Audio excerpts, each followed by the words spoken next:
കിട്ടുന്നുള്ളത് വലിയ കാര്യമാണ്. എനിക്ക് ഈ ദിവസം ഇങ്ങനെ ആയിരിക്കാൻ എനിക്കൊന്ന് ഞാനിവിടെ വന്നപ്പോൾ കുടുംബമായിട്ടാണ് വന്നിട്ടുള്ളത്. ഇതും അങ്ങനെ ഉദ്ദേശിച്ചതാണ്, പക്ഷേ അതിനുള്ള സാഹചര്യം ഉണ്ടായില്ല. മോളർത്തിരുന്ന വീട്ടിലെത്തിയുള്ളൂ.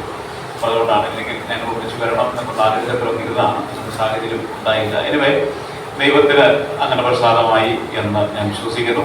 പ്രത്യേകിച്ച് ഇങ്ങനെ ഒരു ശുശ്രൂഷയ്ക്ക് ഒരിക്കൽ കൂടെ മണ്ണാർക്കാട് സഭ എന്നെ ക്ഷണിച്ചതിലും ഇങ്ങോട്ടും കൂടെ ഒന്നിച്ചായി വേണ്ടിയായി സന്തോഷിക്കുകയും സഭയോടുള്ള എൻ്റെ സ്നേഹവും നന്ദിയും ഞാൻ അറിയിക്കുന്നു. ഞാൻ തീർച്ചയായിട്ടും ഈ ശുശ്രൂഷകളെ കുറിച്ച് വിശ്വസിക്കുന്നത് ദൈവം ഒരാളെ അയക്കണം എന്ന് നിർണയിച്ചാൽ ആൾ അവിടെ അയക്കും എന്നുള്ളതിന് നിങ്ങൾ വിശ്വസിക്കുന്ന ഒരാളാണ്. നമ്മുടെ ചിലപ്പോൾ ഒരുപക്ഷെ ഇവിടെ വേറെ ആൾക്കാരെ വിളിച്ചു കഴിഞ്ഞാൽ കിട്ടി കാണുന്നില്ല, ചിലപ്പോൾ അവര് അസൗകര്യം ഉണ്ടായി കാണും. അതങ്ങനെ വിവരണമുണ്ട്. അപ്പൊ മിക്കവാറും ഒക്കെ ഈ കാര്യങ്ങളിൽ ദൈവത്തിൽ അതിന്റെ ആ കാര്യങ്ങളിൽ ഒരു നിയന്ത്രണവും നടത്തിപ്പും ഉണ്ട് എന്ന് വിശ്വസിക്കുന്ന ഒരാളാണ്. ആക്ച്വലി ഇവിടെ ഈ മീറ്റിംഗ് വരുന്നതിന് മുമ്പ് രണ്ടിടത്ത് തന്നെ വിളിച്ചു, വയനാട്ടിലും മറ്റൊന്ന് മലപ്പുറത്തും.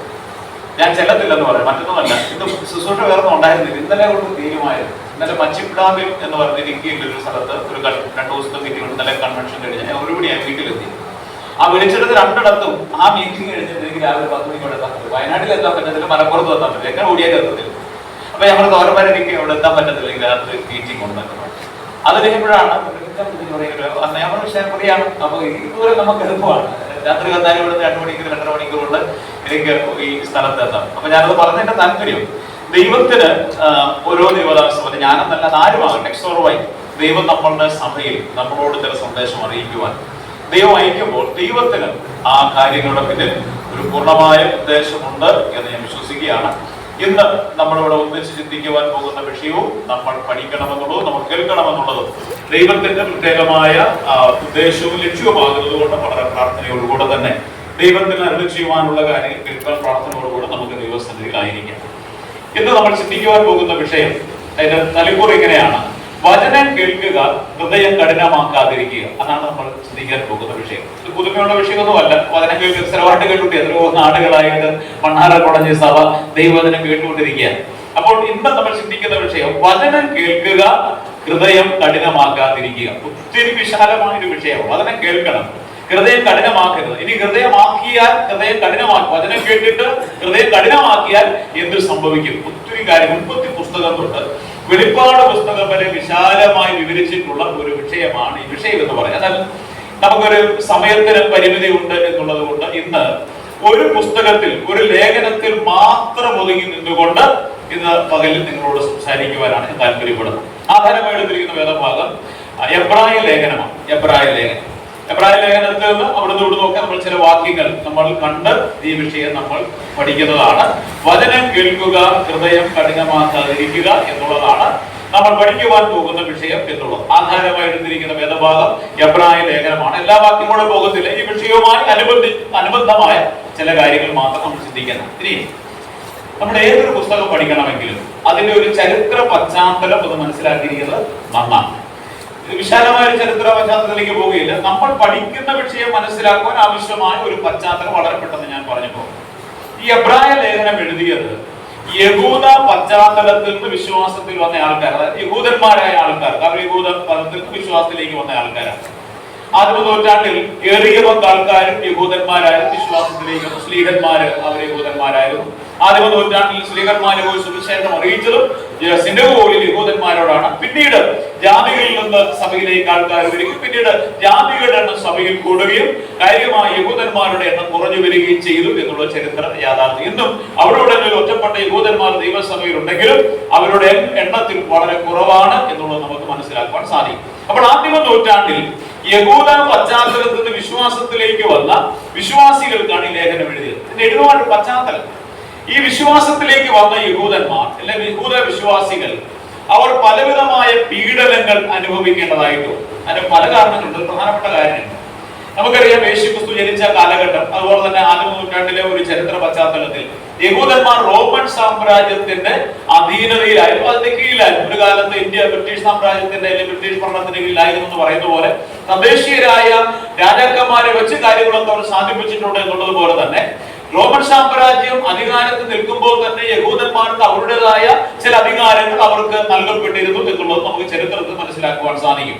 അപ്പോൾ ആ ആദിമ നൂറ്റാണ്ടിൽ യഹൂദ മതത്തിന് റോമൻ നിയമത്തിന്റെ ചില സംരക്ഷണകൾ ഉണ്ടായിരുന്നു. റോമൻ അവർക്ക് യഹൂദ മതം അനുസരിക്കുവാനും മതാചാരങ്ങൾ ചെയ്യുവാനും അതിനൊക്കെയുള്ള എല്ലാ സ്വാതന്ത്ര്യവും റോമൻ നിയമം യഹൂദന്മാർക്ക് കൊടുത്തിരുന്നു. എന്നാൽ ഈ പുതിയ സമ്പ്രദായമായ അല്ലെങ്കിൽ പുതിയ മാർഗമായ ക്രൈസ്തവ മാർഗത്തിന് റോമൻ സാമ്രാജ്യത്തിൻ്റെതായ യാതൊരു വിധമായ സംരക്ഷണയും ഉണ്ടായിരുന്നില്ല. അപ്പോൾ എങ്ങനെ ഒരു ചരിത്ര പശ്ചാത്തലത്തിൽ വിശ്വാസത്തിലേക്ക് ഇറങ്ങിത്തിരിച്ച ക്രൈസ്തവ വിശ്വാസികൾക്ക് യഹൂദന്മാരുടെ നിന്നും വെളിയിൽ നിന്നും ഒക്കെയായി അനവധി പീഡകൾ വരുവാനിടയായിരുന്നു. ഇങ്ങനെ പീഡനങ്ങൾ വർദ്ധിച്ചു വന്നപ്പോൾ വിശ്വാസത്തിലേക്ക് വന്ന ഈ വിശുദ്ധന്മാരിൽ പലരും ഇങ്ങനെ ചിന്തിച്ചു, ഇങ്ങനെ കഷ്ടങ്ങളൊക്കെ അനുഭവിച്ച് നമ്മൾ കഴിയുന്നതിലും ഭേദം മടങ്ങി യഹൂദ മതത്തിലേക്കൊന്ന് പോയി അവിടെ ഒന്ന് അഭയം പ്രാപിക്കാം എന്നൊരു ചിന്ത അവരെ മതിക്കുവാനിടയായി. അപ്പോൾ ആ പശ്ചാത്തലത്തിൽ യഹൂദ മതത്തിലേക്ക് മടങ്ങിപ്പോകുവാൻ, കേട്ട വചനത്തെയും ക്രിസ്തുവിനെയും ഒക്കെ മറന്നു കളഞ്ഞ് മടങ്ങിപ്പോകുവാൻ ഒരുപക്ഷെങ്കിൽ അവർ തയ്യാറായി നിൽക്കുമ്പോൾ അങ്ങനെയുള്ള വിശുദ്ധന്മാർക്കാണ് ഈ ലേഖനം എഴുതിയിട്ടുള്ളത്. ഈ ലേഖനത്തിന്റെ പ്രമേയ വിഷയം എന്നാണെന്നറിയാമോ? എബ്രായ ലേഖനം നിങ്ങളോട് പഠിച്ചിട്ടുള്ള പുസ്തകമായിരിക്കും. 1-2 വാക്യങ്ങൾ ഈ ലേഖനത്തിൽ ആവർത്തിച്ചു വരുന്നു. നമ്മൾ വായിക്കുമ്പോൾ ഏത് വാക്യമാണ്? ഈ എബ്രായ ലേഖനം വായിക്കുമ്പോൾ 1-2 പദപ്രയോഗങ്ങൾ ആവർത്തിച്ചു വരുന്നുണ്ട്. വിശ്വാസം, ഓക്കെ, എന്തോ ആരാധന, ആർക്കുണ്ട്? വലിയത്, greater than and better than. ഈ 2 പദങ്ങൾ ആവർത്തി യേശുക്രിസ്തു എല്ലാവരിലും എല്ലാറ്റിലും ശ്രേഷ്ഠൻ. ഇവിടേക്ക് ഞാൻ പറഞ്ഞതുപോലെ ശ്രേഷ്ഠനാണ്, greater than and better than. ഈ 2 വാക്കുകൾ ആവർത്തിച്ച് എബ്രായ ലേഖനത്തിൽ വരുന്നുണ്ട്. കാരണം ഈ യഹൂദ പശ്ചാത്തല വിശ്വാസത്തിലേക്ക് വന്ന ഇവർ വീണ്ടും യഹൂദ മതത്തിലേക്ക് മടങ്ങിപ്പോകുവാനുള്ള പ്രേരണ ഉണ്ടായപ്പോൾ ലേഖനകർത്താവിന്റെ പ്രമേയ വിഷയം എന്ന് പറയുന്നത്, ഇനിയും നിങ്ങൾ ഏതെങ്കിലും വിഷയത്തിലേക്ക് ഒന്ന് മടങ്ങിപ്പോകണമെങ്കിൽ എന്തിലേക്കായിരിക്കും മടങ്ങിപ്പോകുന്നത്? ശ്രേഷ്ഠമായതിലേക്കായിരിക്കും പോകേണ്ടത്. യേശു ക്രിസ്തുവിനേക്കാൾ എന്തെങ്കിലും ശ്രേഷ്ഠത യഹൂദ മതത്തിലുണ്ടെങ്കിൽ പോയിക്കൊള്ളുക. എന്നാൽ യഹൂദ മതത്തെയും യേശു ക്രിസ്തുവിനെയും താരതമ്യം ചെയ്തിട്ട് യഹൂദ മതത്തിലുള്ളതിനേക്കാൾ എല്ലാറ്റിലും ശ്രേഷ്ഠമായ കാര്യമാണ് യേശുക്രിസ്തുവിലുള്ളത് എന്നുള്ള പ്രമേയമാണ് എബ്രായ ലേഖനത്തിൽ പറഞ്ഞിരിക്കുന്നത്. എബ്രായ ലേഖനത്തിന്റെ പ്രമേയ വിഷയം യേശുക്രിസ്തു എല്ലാവരിലും എല്ലാറ്റിലും ശ്രേഷ്ഠനാണ് എന്നുള്ള അനുഗ്രഹീതമായ ഒരു പ്രമേയമാണ് എബ്രായ ലേഖനത്തിലുള്ളത്. 1-ാം അധ്യായം തുടങ്ങുന്ന യേശുക്രിസ്തു പ്രവാചകന്മാരെക്കാൾ ശ്രേഷ്ഠൻ, യേശുക്രിസ്തു ദൂതന്മാരെക്കാൾ ശ്രേഷ്ഠൻ. നമുക്കൊരു പ്രവാചകന്മാര് ഇസ്രായേൽ മക്കൾ വളരെ വിലമതിച്ചിരുന്ന ആൾക്കാർ, ദൂതന്മാരും അവർക്ക് വിലപ്പെട്ട ആൾക്കാരാണ്. അതുപോലെ തന്നെ മോശ, അവരുടെ മതത്തിന്റെ സ്ഥാപകൻ എന്ന് അറിയപ്പെടുന്ന മോശ, ന്യായപ്രമാണം നൽകിയ വ്യക്തി, ആ മോശയേക്കാൾ ശ്രേഷ്ഠനാണ്. അതുപോലെ തന്നെ പൗരോഹിത്യം അഹരോന സ്ഥാപിക്കപ്പെട്ടു, അഹരോനേക്കാൾ ശ്രേഷ്ഠനാണ്. അപ്പോൾ ഇസ്രായേൽ മക്കൾക്ക് കനാൻ ദേശം കരകരമാക്കി കൊടുത്ത അല്ലെങ്കിൽ വിവാഹിച്ചു കൊടുത്ത യോശുവയേക്കാൾ ശ്രേഷ്ഠനാണ്. അങ്ങനെ പിന്നീട് 11-ാം അധ്യായത്തിലേക്ക് വരുമ്പോൾ പഴയ നിയമ വിശ്വാസ വീരന്മാരെക്കാൾ എല്ലാവരേക്കാൾ ശ്രേഷ്ഠനായ, പഴയ നിയമ യാഗങ്ങളെക്കാൾ, യാഗമൃഗങ്ങളെക്കാൾ, ദൈവാലയത്തെക്കാൾ എല്ലാറ്റേക്കാൾ ശ്രേഷ്ഠനായ യേശുക്രിസ്തുവിനെ കുറിച്ചാണ് പറഞ്ഞത്. അപ്പോൾ യേശു ഈ ലേഖനത്തിന്റെ പ്രമേയം, ഇനി നിങ്ങൾ ഏതെങ്കിലും കാര്യത്തിലേക്ക് മടങ്ങി പോകുന്നുവെങ്കിൽ you are going back to inferior things. അതായത് നിങ്ങൾ കുറഞ്ഞ കാര്യത്തിലേക്കാണ് പോകുന്നത്, ശ്രേഷ്ഠമായ കാര്യത്തിലേക്ക്. അതായത് ഇപ്പൊ നമ്മൾ ഒരു ഡിഗ്രി കഴിഞ്ഞു വിചാരിക്കുക. ഡിഗ്രി കഴിഞ്ഞ ഒരാൾ ഒരിക്കലും അവിടെ പോയി ചേരത്തില്ല. +2 പോയി ചേരത്തില്ല. എന്നാ ഒരു PGക്ക് പോയി ചേരാം. ഡിഗ്രി കഴിഞ്ഞാൽ പിന്നെ മാസ്റ്റർ ഡിഗ്രിക്ക് പോകണം, മാസ്റ്റർ ഡിഗ്രി കഴിഞ്ഞാൽ PhDക്ക് പോകണം. അങ്ങനെ പഠന ഉന്നതത്തിലേക്ക് പോകണം. അല്ലാതെ ഒരു ഡിഗ്രി കഴിഞ്ഞതിന് ശേഷം അതിനുശേഷമുള്ള മെട്രിക്കുലേഷനിലേക്ക് അല്ലെങ്കിൽ +2ലേക്ക് ആരും പോകത്തില്ല. PG കഴിഞ്ഞിട്ട് വീണ്ടും ബാച്ചിലേഴ്സ് പഠിക്കാൻ ആരും പോകത്തില്ല. അങ്ങനെ പോയാൽ അതെന്താണ്? ഒരു ഇൻഫീരിയർ ആയ അല്ലെങ്കിൽ കുറഞ്ഞൊരു കാര്യത്തിലേക്കാണ് പോകുന്നത്. ലേഖനത്തിൽ ഈ ലേഖനകർത്താവ് പറയുന്ന വിഷയം, നിങ്ങൾ ഇനിയും യഹൂദ മതത്തിലേക്ക് പോയാൽ നിങ്ങൾ പോകുന്നതിലേക്ക് ശ്രേഷ്ഠമായ കാര്യത്തിൽ നിന്ന് കുറഞ്ഞ കാര്യത്തിലേക്കാണ് നിങ്ങൾ പോകുക. അതുകൊണ്ട് യേശുക്രിസ്തുവിനെ നിങ്ങൾ അനുഗമിക്കുക. യേശുക്രിസ്തു എല്ലാവരിലും ശ്രേഷ്ഠനാണ്. ഈ കഷ്ടതയുടെ മധ്യത്തിൽ യേശുക്രിസ്തു പറഞ്ഞതും അവൻ പറയുവാൻ നമ്മളോട് കൽപ്പിച്ചതുമായ കാര്യങ്ങൾ അനുസരിച്ച് വിശ്വാസത്തോടെ മുമ്പോട്ട് പോവുക എന്നുള്ള പ്രബോധനവും പ്രോത്സാഹനവുമാണ് എബ്രായ ലേഖനം. ഈ ഒരു ചരിത്ര പശ്ചാത്തലം മനസ്സിൽ വെച്ചുകൊണ്ട് നമ്മുടെ വിഷയത്തിലേക്ക് നമ്മൾ കടന്നത്. ഒന്നാമത്തെ അധ്യായത്തിലെ പ്രധാന വിഷയം എന്ന് പറയുന്നത് യേശുക്രിസ്തു പ്രവാചകന്മാരെക്കാൾ ശ്രേഷ്ഠനാണ്, അതുപോലെ തന്നെ ദൂതന്മാരെക്കാൾ ശ്രേഷ്ഠനാണ്. ഇതാണ് ഒന്നാം അധ്യായത്തിൽ പറഞ്ഞു വരുന്ന വിഷയം. അതിലേക്ക് ഞാൻ പോകുന്നില്ല. ഇനി ഈ ആശയം മനസ്സിൽ വെച്ചുകൊണ്ട് രണ്ടാം അധ്യായത്തിന്റെ ആദ്യത്തെ 4 വാക്യങ്ങൾ നമുക്ക് വായിക്കാം. എബ്രായ ലേഖനം 2-ാം അധ്യായം ആദ്യത്തെ 4 വാക്യങ്ങൾ. അതുകൊണ്ട് നാം വല്ലപ്പോഴും ഒഴുകിപ്പോകാതിരിക്കേണ്ടത് കേട്ടത് അധികം ശ്രദ്ധയോടെ കരുതിക്കൊള്ളുവാൻ ആവശ്യമാണ്. ദൂതന്മാർ മുഖാന്തരം അറിയിച്ച വചനം സ്ഥിരമായിരിക്കുകയും ഓരോരോ ലംഘനത്തിനും അനുസരണക്കേടിനും ന്യായമായ പ്രതിഫലം ലഭിക്കുകയും ചെയ്തിട്ടുണ്ടെങ്കിൽ കർത്താവ് താൻ പറഞ്ഞു തുടങ്ങിയതും ദൈവം അടയാളങ്ങളാലും അത്ഭുതങ്ങളാലും വിവിധ വീര്യപ്രവൃത്തികളാലും തൻ്റെ ഇഷ്ടപ്രകാരം പരിശുദ്ധാത്മാവിനെ നൽകിക്കൊണ്ടും സാക്ഷി നിന്നതും കേട്ടവർ നമുക്ക് ഒപ്പിച്ചു തന്നതുമായ ഇത്ര വലിയ രക്ഷ നാം ഗണ്യമാക്കാതെ പോയാൽ എങ്ങനെ തെറ്റിയും. നമ്മുടെ വിഷയം എന്നാണ്? തലക്കുറയിൽ എഴുതി വെച്ചിരിക്കുന്നത് ദൈവവചനം കേൾക്കുക, ഹൃദയം കഠിനമാക്കാതിരിക്കുക. അങ്ങനെ കഠിനമാക്കലൊന്നും സംഭവിക്കുന്ന സമയത്ത് ഒത്തിരി കാര്യമുണ്ട്. സമയത്ത് നമ്മൾ ചിന്തിക്കണം. ഒന്നാമത്തെ കാര്യം, ദൈവവചനം എന്ത് ചെയ്യണം? കേൾക്കണം. അതിനെല്ലാം ഇവിടെ വന്നിരിക്കുന്നില്ല. എത്രയോ നാളുകളായിട്ട് ഞാൻ തന്നെ എത്രയോ ദൈവദാസന്മാരോട് വന്നു. ഇവിടെ പുരാതന ഭക്തന്മാരായ ദൈവദാസന്മാർ എത്രയോ പേര് വന്ന് നാളുകളായി നമ്മൾ ദൈവവചനം കേട്ടുകൊണ്ടിരിക്കുക. പലപ്പോഴും ഈ വചനം കേൾക്കുമ്പോൾ ഈ വചനം എന്താണ് എന്നുള്ളതിന്റെ ഗൗരവം നമുക്കറിയാമോ? രണ്ടാമത്തെ ആരംഭിക്കുന്ന അതുകൊണ്ട് എന്ന് പറഞ്ഞുകൊണ്ടാണ് ആരംഭിക്കുക. എന്തുകൊണ്ടാണ്? ഒന്നാമത്തെ ഞാൻ പറഞ്ഞു, ഒന്നാമത്തെ വാക്യം ദൈവം പണ്ട് ഭാഗമായും വിവിധമായും പ്രവാചകന്മാർ മുഖാന്തരം അരുളി ചെയ്തിട്ട് ഈ അന്ത്യകാലത്ത് പുത്രൻ മുഖാന്തരം നമ്മോടോട് അരുളി ചെയ്തത് പ്രവാചകന്മാരെക്കാൾ ശ്രേഷ്ഠനായ ഒരുവൻ വെളിപ്പാടിന്റെ അന്തിമ മുദ്രയായ യേശുക്രിസ്തുവോട് സംസാരിച്ചു. അതുകൊണ്ട് ഈ വചനം കേൾക്കണം. പിന്നീട് പറയുകയാണ് ദൂതന്മാരെക്കാൾ ശ്രേഷ്ഠനാണ്. യേശുക്രിസ്തു ദൂതന്മാരെക്കാൾ ശ്രേഷ്ഠനാണ്. പണ്ട് ദൈവം ദൂതന്മാരിലൂടെ സംസാരിച്ചു, എന്നാൽ ഈ അന്ത്യകാലത്ത് പുത്രൻ മുഖാന്തരം നമ്മളോട് സംസാരിച്ചു. അതുകൊണ്ട് ഈ ദൈവവചനത്തെ കേൾക്കണം. ഈ ദൈവവചനത്തെ കേൾക്കേണ്ടതിന്റെ 5 കാരണങ്ങൾ നമ്മുടെ വേദഭാഗത്ത് വായിക്കുന്നുണ്ട്. വളരെ പെട്ടെന്ന് ഞാൻ ആ ഭാഗം പറഞ്ഞു പോകാം. എന്തുകൊണ്ട് നമ്മൾ വചനം കേൾക്കണം? ഒന്നാമത്തെ വിഷയം, വചനം കേൾക്കുക, ഹൃദയം കഠിനമാക്കാതിരിക്കുക. കഠിനമാക്കിയാൽ എന്ത് സംഭവിക്കും? ഈ കാര്യങ്ങളാണ് ചിന്തിക്കുവാൻ പോകുന്നത്. പ്രാരംഭമായി വചനം കേൾക്കുക. അപ്പൊ നമ്മുടെ മനസ്സിൽ എന്തുകൊണ്ട് വചനം കേൾക്കണം? ഈ വേദഭാഗത്ത് ദൈവവചനം കേൾക്കേണ്ടതിന്റെ 5 കാരണങ്ങൾ പറഞ്ഞിട്ടുണ്ട്. എന്തുകൊണ്ടാണ് ഈ വചനം കേൾക്കണം? ഒന്നാമത്തെ കാരണം, 2-ാമത്തെ അധ്യായം ആരംഭിക്കുന്നത് ഇതുകൊണ്ട് എങ്ങനെയാണ്? ദൂതന്മാർ മുഖാന്തരം അരുളി ചെയ്ത വചനം. ഒന്ന്, ഇത് അരുളി ചെയ്ത വചനമാണ്. 1-ാം അധ്യായത്തിന്റെ 1-ാമത്തെ വാക്യം നമ്മൾ വായിക്കുന്നു, ദൈവം പണ്ട് ഭാഗമായും വിവിധമായും പ്രവാചകന്മാർ മുഖാന്തരം നമ്മളോട് അരുളി ചെയ്തത് എന്ന് പറഞ്ഞാൽ ഇത് ദൈവം നമ്മളോട് അരുളി ചെയ്ത വചനമാണ്. ഒന്നാമത്തെ കാര്യം, എന്തുകൊണ്ട് നമ്മൾ വചനം കേൾക്കണമെന്ന് പറഞ്ഞാൽ ഇത് ദൈവം പറഞ്ഞ വചനമാണ്, ദൈവത്തിന്റെ വചനമാണ്. ഇത് വിദ്വാനരുടെ വചനമല്ല. ഇവിടെ പ്രസംഗിക്കുന്ന ഒരു ദൈവദാസന്മാരുടെയും വചനമല്ല. ആരുടെ വചനമാണ്?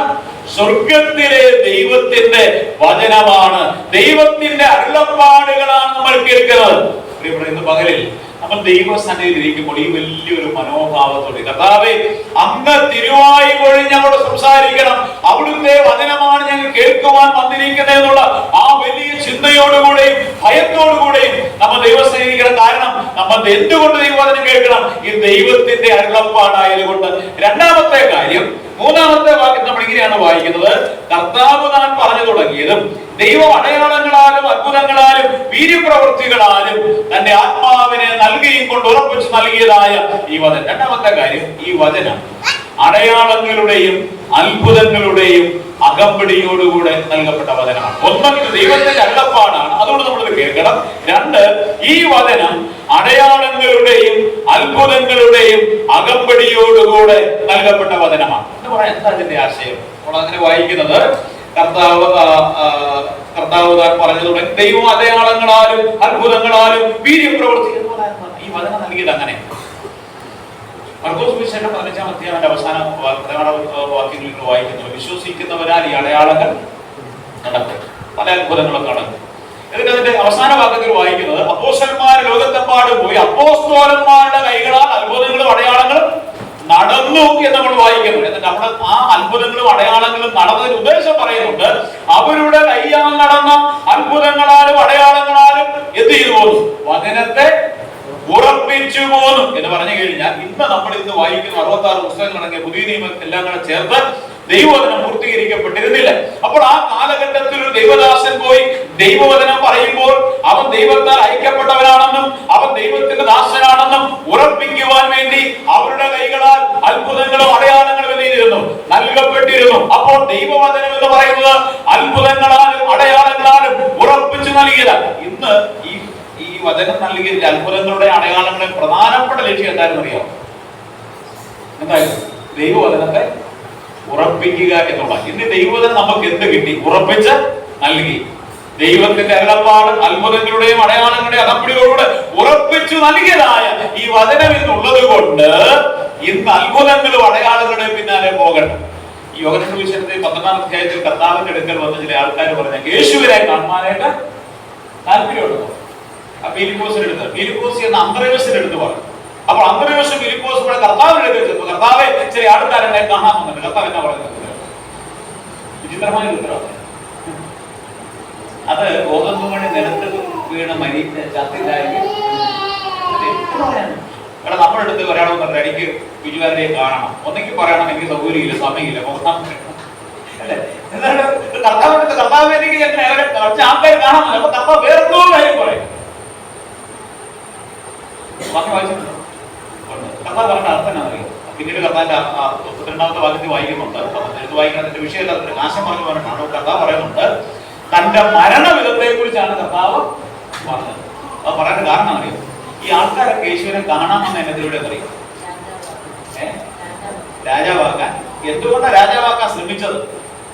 12-ാം അധ്യായത്തിൽ എന്താ സംഭവിക്കുന്നത്? ലാസറിനെ ഉയർപ്പിക്കുന്നു. 5 അപ്പം കൊണ്ട് 5000 പേരെ കൂടി. അത്ഭുതങ്ങൾ. ഈ ആൾക്കാരെല്ലാം കൂടി അത്ഭുതം കണ്ടിട്ട് കൂടിയത് കർത്താവ് മനസ്സിലായി. ഇപ്പൊ മനുഷ്യനാണെന്ന് വിചാരിച്ചിങ്ങനെ അത്ഭുതങ്ങൾ.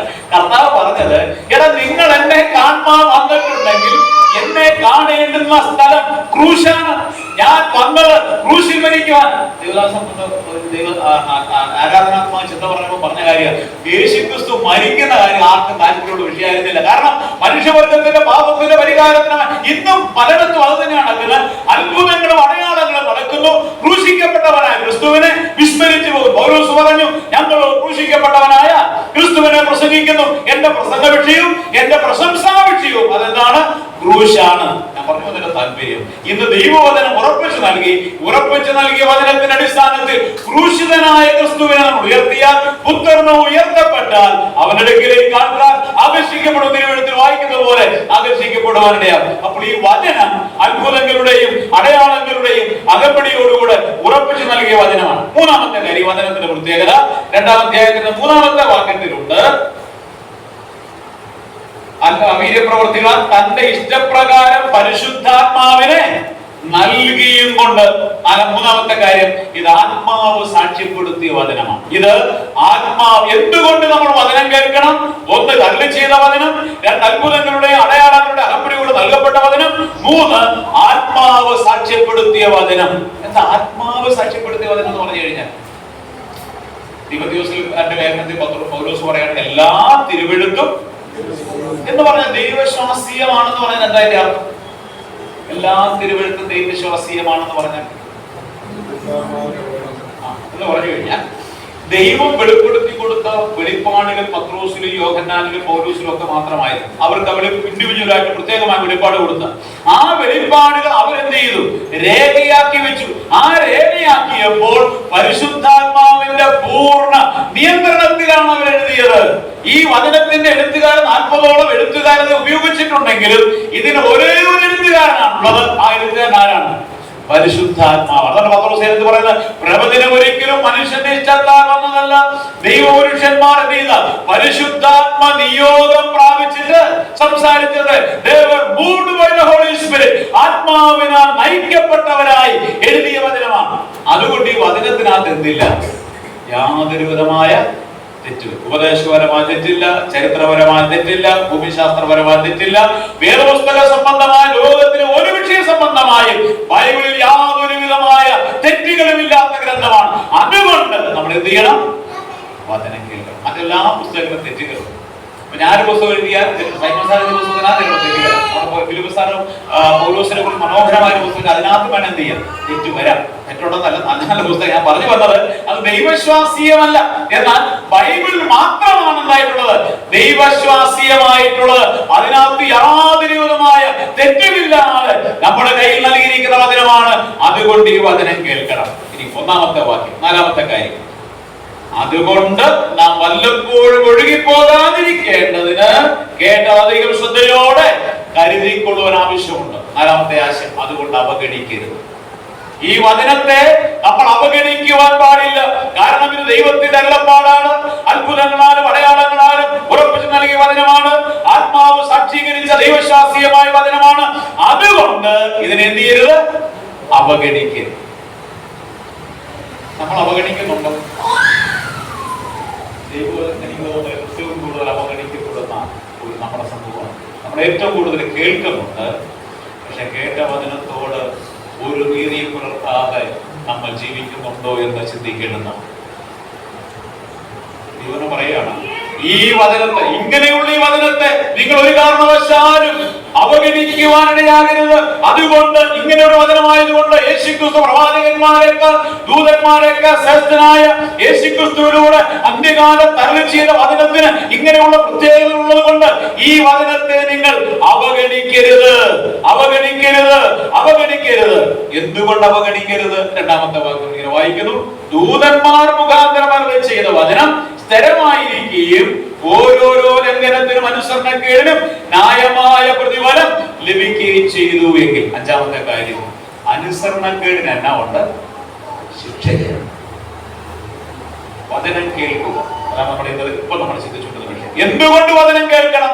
യേശുക്രിസ്തു പണ്ട് ഭാഗമായി വിവിധമായി പ്രവാചകന്മാർ മുഖാന്തരം അരുളി ചെയ്തിട്ട് അന്ത്യകാലത്ത് പുത്രമുഖാന്തരം നമ്മൾ അരുളി ചെയ്തു. ഈ വചനത്തിന്റെ പ്രത്യേകം 5 കൂട്ടം കാര്യം നമ്മൾ കണ്ടു. അഞ്ചാമത് പറയുകയാണ്, ഇതിനനുസരണക്കേട് ശിക്ഷയുണ്ട്. ഇനി പ്രത്യേകത, രണ്ടാമത്തെ ഭാഗത്തിന് ഏത് വിഷയത്തിനാണ് ശിക്ഷയുള്ളത്? ആർക്കാ എഴുതിയത് നമ്മൾ കണ്ടത്? ഹലോ, വിശ്വാസികൾ. ഈ വിശ്വാസികൾ വേറെ പ്രത്യേകത ഉണ്ട്. എങ്ങനെയുള്ള വിശ്വാസികളാണ്? എവിടെ നിന്നൊന്ന് വിശ്വാസികളാണ്? യഹൂദ വിശ്വാസി. അവർക്ക് ഏത് പ്രവാചനമായിരുന്നു കിട്ടി? അവർക്ക് ഏത് ബൈബിൾ അവർക്ക് ദൈവം കൊടുത്തിട്ടുണ്ട്? ലളിതമായി പറഞ്ഞ പഴയ നിയമം. അവർക്ക് പഴയ നിയമം. ഈ പഴയ നിയമം ആരിലൂടെയാണ് അരുളി ചെയ്തത്? ആരിലൂടെ നിയമം കൊടുത്തത്? പ്രവാചകന്മാരുടെ, ദൂതന്മാരുടെ. മനസ്സിലാകുന്നുണ്ടോ? പണ്ട് ഭാഗമായും വിവിധമായും കുറേശ്ശെ ലിറ്റിൽ ബൈ ലിറ്റിൽ പ്രോഗ്രസീവായി ക്രമാനുഗതമായി ദൈവത്തിന്റെ വെളിപ്പാടുകൾ കുറേശ്ശെ അവർക്ക് ദൈവം കൊടുത്തുകൊണ്ടേയിരുന്നു. അത് പ്രവാചകന്മാരിലൂടെ കൊടുത്തു, ദൂതന്മാരിലൂടെ കൊടുത്തു. എല്ലാം കഴിഞ്ഞ് ഈ പുതിയ വിശ്വാസികളെ നമുക്ക് ആരിലൂടെയാണ് വെളിപ്പാട് നൽകിയത്? ക്രിസ്തുവിലൂടെ. ഇവർക്ക് ശിക്ഷ ലഭിച്ചത് ആരുടെ വചന അനുസരണങ്ങൾ കാണിച്ചപ്പോഴാണ് ഇവിടെ പറയുന്നത്. ഈ വചനം ഇത് മൊത്തം കിട്ടിയിട്ടില്ല. ഇത് പറയുമ്പോൾ എഴുതുകാരൻ പറയുമ്പോൾ പുതിയ മൊത്തം കിട്ടിയിട്ടില്ല. പ്രവാചകന്മാരും ദൂതന്മാരും മുഖാന്തരം അരുളി ചെയ്ത, രണ്ടാമത്തെ വാക്യം കൃത്യമാണ്, കർത്താവ് താൻ ദൂതന്മാർ മുഖാന്തരം അരുളി ചെയ്ത വചനം സ്ഥിരമായിരിക്കുകയും ഓരോരോ ലംഘനത്തിനും അനുസരണക്കേടിനും ന്യായമായ പ്രതിഫലം പ്രാപിക്കുകയും ചെയ്തു. പറഞ്ഞു കഴിഞ്ഞാൽ ദൂതന്മാർ മുഖാന്തരം പഴയ നിയമത്തിൽ, പ്രവാചകന്മാർ മുഖാന്തരം പഴയ നിയമത്തിൽ അരുളി ചെയ്ത വചനമുണ്ട്. ആ വചനത്തോട് അനുസരണക്കേട് കാണിച്ചപ്പോൾ എന്ത് കിട്ടി? ഓരോരോ അനുസരണക്കേടിനും ന്യായവിധിയും ശിക്ഷയും. ചോദ്യം, അന്ത്യകാലത്ത് ആര് മുഖാന്തരം അരുളി ചെയ്തു? പുത്രമുഖാന്തരം. അപ്പൊ ഇത് എളുപ്പമാണ്. ഇതിനോട് അനുസരണക്കേട് കാണിച്ച ശിക്ഷ കൂടുതലാണോ കുറവാണ്?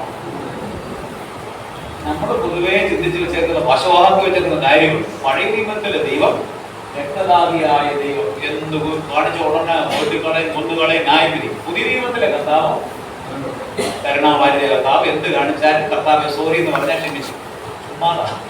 ഇതിനകത്ത് ചിന്ത കൂടുതൽ നിങ്ങൾക്ക് മനസ്സിലാകുന്ന വിചാരിക്കുക. നമ്മൾ മനസ്സിലാക്കിക്കൊള്ളണം. ഈ കർത്താവ് ഒരാളെ കൊണ്ടു കേൾപ്പിച്ചു കൊടുത്ത കുടിയാന്മാർ, അവരുടെ അവരെ ശിഷ്യ ദാസന്മാരെ എന്ത് ചെയ്തു? അവസാനം ആരെ അയച്ചു? പുത്രനെ അയച്ചു. പുത്രനെ അയച്ചപ്പോൾ എന്ത് ചെയ്തു? അവകാശി എന്ന് പറഞ്ഞ അപ്പം ആ യജമാനം ചെയ്തൊരു പരിപാടി എന്നറിയോ? മനസ്സിലാന്ന് വിചാരിക്കുക. പഴയ നിയമത്തിൽ പ്രവാചകന്മാരെ, ദാസന്മാരെ ദൈവം അയച്ചു. അന്ത്യകാലത്ത് പുത്രനെ നേരിട്ട് ദൈവം അയച്ചു, അവനെ ക്രൂശിച്ചു. അവൻ പറഞ്ഞ വചനങ്ങൾ കേൾക്കുവാനിടയായില്ല. ഞാൻ പറഞ്ഞതുപോലെ അത്ഭുതങ്ങൾ കാണുവാൻ കൂടി മശിഹയെ കാണുവാൻ, ക്രൂശിനെ കാണുവാൻ തയ്യാറായില്ല. എന്നിട്ട് യഹൂദന്മാർ പറഞ്ഞു, നിന്റെ രക്തം ഞങ്ങളുടെ മേലും ഞങ്ങളുടെ സന്തതിയുടെ മേലും. എന്താ നിനക്കറിയാം? ഒരു പ്രായോഗികപാഠം മാത്രം ഞാൻ പറഞ്ഞു. സ്വന്തതയും സമാധാനമില്ലാതെ അവർ കഴിയുമ്പോൾ അതിന്റെ വചനമേ കേട്ടിട്ട് അതനുസരിക്കാതിരുന്നത് കൊണ്ട് പുത്രൻ താൻ തന്നെ നേരിട്ട് വന്ന് അവർ അരുളി ചെയ്ത വചനങ്ങൾ അവഗണിച്ചത് കൊണ്ട് അവരിന്ന് ശിക്ഷകളേക്ക് വാങ്ങിക്കൊണ്ടിരിക്കുക. അവർക്ക് സമാധാനം ഉണ്ടാകാനും പോകുന്നില്ല. ഉണ്ടാകും. സഭ എടുക്കപ്പെട്ടതിന് ശേഷം, മഹോദര കാലഘട്ടത്തിന് ശേഷം അവർ ബുദ്ധിമേഖലയിലേക്ക് നോക്കുന്ന ഒരു സമയം വരെയും അവിടെ സംഘർഷഭൂമിയായി അങ്ങനെ തന്നെ കഴിയുവാനിടയാകും. ഇതൊക്കെ കാരണം ഒരു കാര്യം മനസ്സിലാക്കിക്കോളാം, ഈ വചനം അത് ഗൗരവമുള്ള കാര്യമാണ്. പഴയ നിയമത്തിലെ വിശുദ്ധന്മാർ ദൈവവചനം കേട്ട് അനുസരണക്കേട് കാണും. ഓരോരോ ലംഘനത്തിലും കൃത്യമായ ന്യായവിധി ഉണ്ടായെങ്കിൽ അന്ത്യകാലത്ത് പുത്രൻ മുഖാന്തരം വലിയ വെളിപ്പാടും പൂർണ്ണമായ വെളിപ്പാടും പുത്രൻ മുഖാന്തരം നമുക്ക് ലഭ്യമായിട്ട് അതിനോട് അനുസരണക്കേട് കാണിച്ചാൽ ഈ പ്രസംഗിക്കുന്ന ഞാൻ ഉൾപ്പെടെ കേൾക്കുന്ന നിങ്ങൾക്ക് മുഖപക്ഷമില്ല. എല്ലാവർക്കും അതിൻ്റെതായ ന്യായവിധിയുണ്ട്, ബാലശിക്ഷയുണ്ട് എന്നുള്ളത് എന്ത് ചെയ്തോണം? തിരിച്ചറിയണം. നമ്മുടെ പ്രബോധനം ഇതാണ്, വചനം എന്ത് ചെയ്യണം? കേൾക്കണം. എന്തുകൊണ്ട് കേൾക്കണം എന്ന് 5 കാര്യങ്ങളുണ്ട്. എന്തൊക്കെയാണ്? ക്ലാസ് ആണല്ലോ, ഒന്ന് ഓർത്തു പോകാം. അടുത്ത പ്രാവശ്യം ഓർത്തിരിക്കണമല്ലോ. എന്തൊക്കെ 5 കാരണങ്ങൾ? 1, ഇത് അരുളി ചെയ്ത വചനമാണ്, ദൈവത്തിന്റെ വചനമാണ്. 2, ഈ വചനം അത്ഭുതങ്ങളുടെയും അടയാളങ്ങളുടെയും അകമ്പടിയോടുകൂടി നൽകപ്പെടാൻ അപ്പോസ്തലന്മാരുടെ കൈകളാൽ അത്ഭുതങ്ങളും അടയാളങ്ങളും നടന്നു ആ വചനം ഉറപ്പിച്ചു നൽകിയതായ വചനമാണ്. 3, പരിശുദ്ധാത്മാവ് സാക്ഷികളായ ദൈവശാസ്ത്രീയമായി പരിശുദ്ധാത്മാവിനാൽ വിരചിതമായ ദൈവശാസ്ത്രീയമായ വചനമാണ്. ഇതിനകത്ത് യാതൊരു വിധമായ തെറ്റുകളും. അതുകൊണ്ട് ഈ വചനത്തെ 4 അവഗണിക്കരുത്. ഈ വചനം നമ്മൾ തുറന്ന കാര്യങ്ങൾ പഠിക്കാൻ പോകുമ്പോൾ അവഗണിക്കരുത്. എന്നെ അവഗണിച്ച കുഴപ്പമില്ല, ഞാൻ പറയുന്ന വചനങ്ങൾ അവഗണിക്കരുത്. കാരണം വചനം അത് ആര് പ്രസംഗിക്കുന്നതല്ല ഒരു വിഷയം. ആ വചനത്തെ അവഗണിച്ചാൽ അപകടം വിളിച്ചു വരും. തെളിവ് പറയുകയാണ്, ദൂതന്മാർ മുഖാന്തരം അരുളി ചെയ്ത വചനങ്ങളെ അവർ അവഗണിച്ചപ്പോൾ ഓരോരോ സമയത്തിന് ബാലശിക്ഷ ഉണ്ടായെങ്കിൽ പുത്രൻ താൻ തന്നെ നമ്മളോട് അരുളി ചെയ്ത വചനങ്ങളെ നമ്മൾ അനുസരിക്കാതിരുന്ന എങ്ങനെ തെറ്റിയൊഴിയും എന്ന് പറഞ്ഞാൽ ഒരു കാരണവശാലും ശിക്ഷയിൽ വീഴാതിരിക്കുകയില്ല എന്നതിന്റെ കാരണം. ഇതിനെ ലഘുവായി കാണാൻ പുതിയ നിയമത്തിൽ ദൈവത്തിന്റെ പ്രബോധനങ്ങളെ, ദൈവവചനത്തിലെ സത്യങ്ങളെ ലഘുവായിട്ട് ആരും കാണരുത്. ഇനി അടുത്ത വിഷയത്തിലേക്ക് അവഗണിച്ചാൽ എന്ത് സംഭവിക്കും? അതാണ് നമ്മുടെ അടുത്ത വിഷയം. ഒന്ന് നമ്മൾ ചിന്തിച്ചത് ദൈവവചനം കേൾക്കുക. കേട്ടല്ലോ, ഈ ദൈവവചനത്തെ ഈ വചനത്തെ നമ്മൾ അവഗണിച്ചാൽ, തുടർന്നുള്ള അധ്യായങ്ങൾ വായിക്കുമ്പോൾ ഈ വചനത്തെ അവഗണിച്ചു പോയാൽ, ഈ വചനത്തെ കേട്ടിട്ടും അതിനെ അവഗണിച്ച് മുമ്പോട്ട് പോയാൽ എന്തൊക്കെയാണ് ഒരു വിശുദ്ധന്റെ ജീവിതത്തിൽ, ഒരു വിശ്വാസിന്റെ ജീവിതത്തിൽ വന്നു ഭവിക്കുന്നത് എന്നുള്ള ഒത്തിരി കാര്യങ്ങൾ ഞാൻ എഴുതി വെച്ചിട്ടുണ്ട്. നമ്മുടെ സഭയെടുപ്പിനനുസരിച്ച് നമ്മൾ ഓരോന്നായി ചിന്തിക്കുവാൻ പോവുകയാണ്. ഒന്നാമത്തെ കാര്യം എന്നോടുകൂടെ ഉണ്ടെന്ന് വിചാരിക്കുകയാണ്, വചനം കേൾക്കുക, അതിനനുസരിക്കുക, അവഗണിക്കാതിരിക്കുക. വചനം കേൾക്കേണ്ടതിന്റെ 5 കൂട്ടം കാര്യങ്ങൾ കഴിഞ്ഞു. 2, ഇതിനെ അവഗണിക്കരുത് എന്ന് പറഞ്ഞു. അവഗണിത ശിക്ഷയുണ്ടെന്ന് പറഞ്ഞു. ആ ശിക്ഷ എങ്ങനെയൊക്കെയാണ് എന്നുള്ളതിന്റെ വിവരണങ്ങളാണ്. ഇപ്പൊ ശിക്ഷ എന്ന് പറഞ്ഞാൽ എന്താണ്? ഒരു ട്രാൻസിഷൻ ഉണ്ട് അവിടെ. ഈ വചനത്തെ അവഗണിച്ചപ്പോൾ എന്തുണ്ടായി? ശിക്ഷയോ? അപ്പൊ പുതിയ വിശ്വാസികളായി നമ്മൾ അവഗണിച്ചാൽ എന്ത് ശിക്ഷയാണ് ഉണ്ടാകുന്നത്? നമുക്ക് ആകപ്പാടെ ശിക്ഷയുണ്ട്. എന്താ ഞായറാഴ്ചകളിൽ പറയുന്ന ശിക്ഷ എന്നതാ? അറിയാത്തവരിരിക്കുന്നു പറയുന്നേ. നമ്മൾ സാധാരണ 11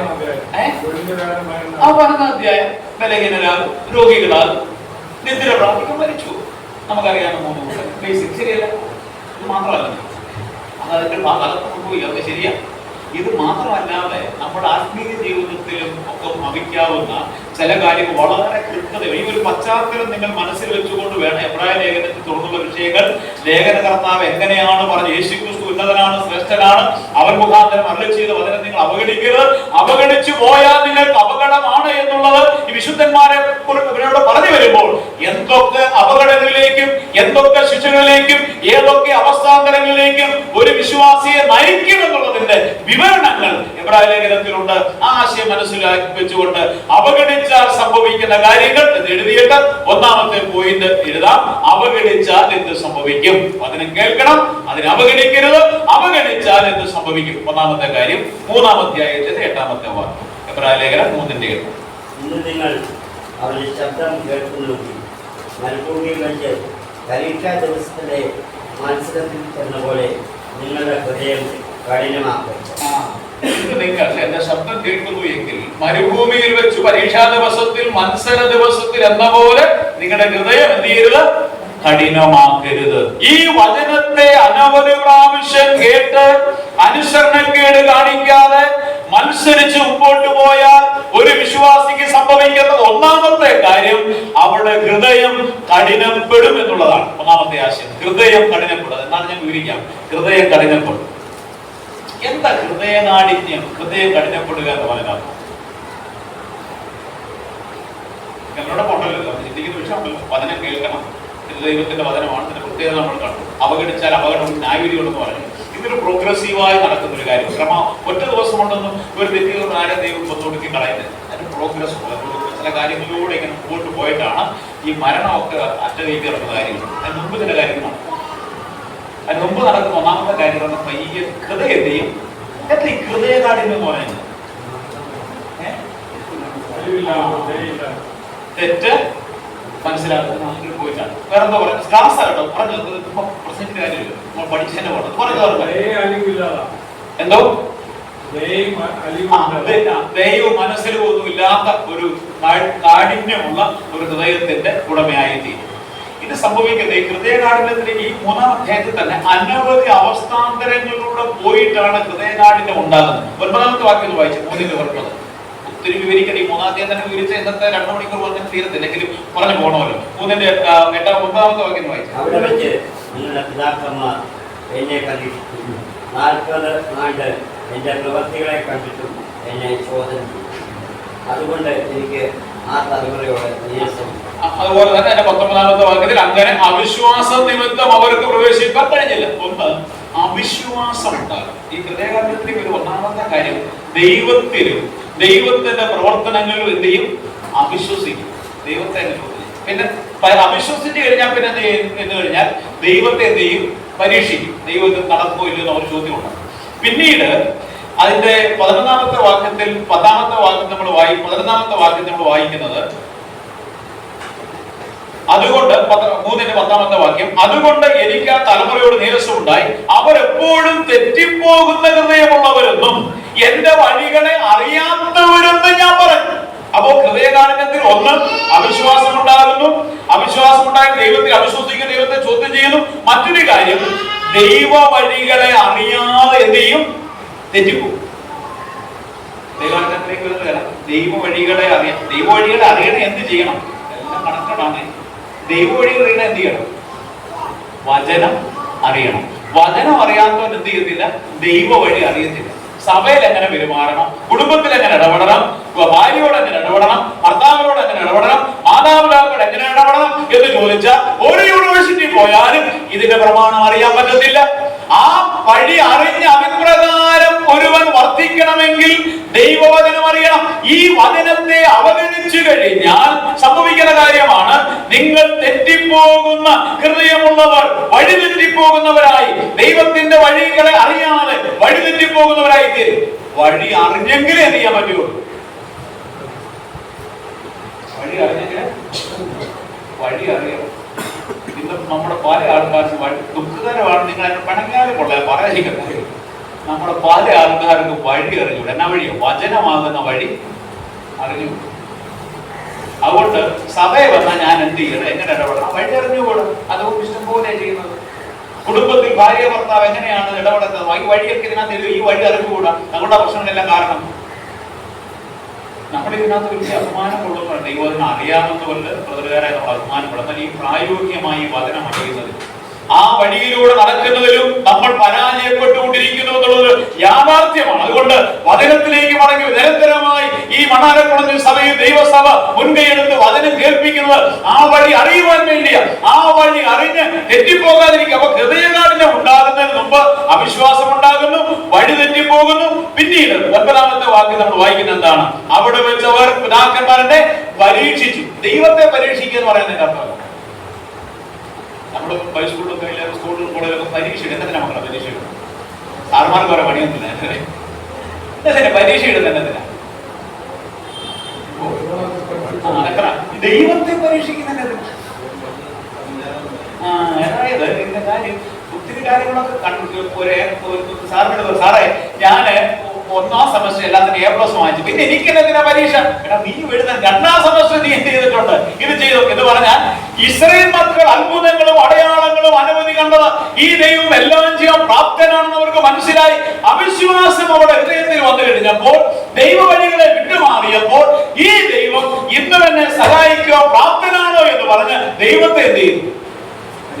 നമ്മൾ പലപ്പോഴും അങ്ങനെ എത്രയോ വലിയ വലിയ കേസുകൾ ഉണ്ടായിരുന്നു നമ്മുടെ ജീവിതത്തിൽ. പണ്ടത്തെ കാലത്തെ വിശ്വാസത്തിലേക്ക് വന്നപ്പോൾ ഇന്നത്തെ സ്ഥിതിയും കാറും വീട് സംവിധാനമൊന്നും ഇല്ലാത്തപ്പോൾ മക്കളെ വന്ന് കൈ മുട്ടേക്കിട്ട് പ്രാർത്ഥിക്കണം അപ്പച്ചന്മാർ പറഞ്ഞ് പ്രാർത്ഥിച്ചു, ദൈവം നടത്തി, വിധങ്ങളൊക്കെ കണ്ടു. ഇപ്പം പറയും അതൊക്കെ അന്നത്തെ കാലത്തേക്ക് വരുന്നു. അന്നത്തെ ഇതൊക്കെ നടത്തുമായിരുന്നു. ഇന്നത്തെ അങ്ങനത്തെ തന്നെ മക്കളെ ATM-ലോ ബാങ്കിലോ പോയി എല്ലാം കൊണ്ടാക്കിയിട്ടാൽ നടത്തുമെന്ന് മക്കളെ പഠിപ്പിച്ചു, നമ്മളെ പഠിപ്പിച്ചു. അതുകൊണ്ടൊരു പ്രശ്നം വന്നു കഴിഞ്ഞാൽ നമ്മൾ ആരെ ആശ്രയിക്കത്തില്ല, ദൈവത്തിനെ ആശ്രയിക്കത്തില്ല, മറിച്ച് ദൈവത്തെ പരീക്ഷിക്കുന്നവരായി തീരും. മാത്രമല്ല അങ്ങനെ പരീക്ഷിക്കുന്നവരായി കഴിഞ്ഞാൽ 3-12-ാമത്തെ വാക്യം, സഹോദരന്മാരെ ജീവനുള്ള ദൈവത്തെ ത്യജിച്ചു കളയാതിരിക്കേണ്ടതിന് അവിശ്വാസമുള്ള ഒരു ദുഷ്ടഹൃദയം നിങ്ങളിൽ ആർക്കും ഉണ്ടാകാതിരിക്കാൻ നോക്കുക. ദൈവത്തെ പോലും നിഷേധിച്ചു കളയുന്ന എന്തോ ദുഷ്ടഹൃദയത്തിന്റെ ഉടമകളായി കഠിന ഹൃദയമുള്ളയാളായി തീരുന്നു.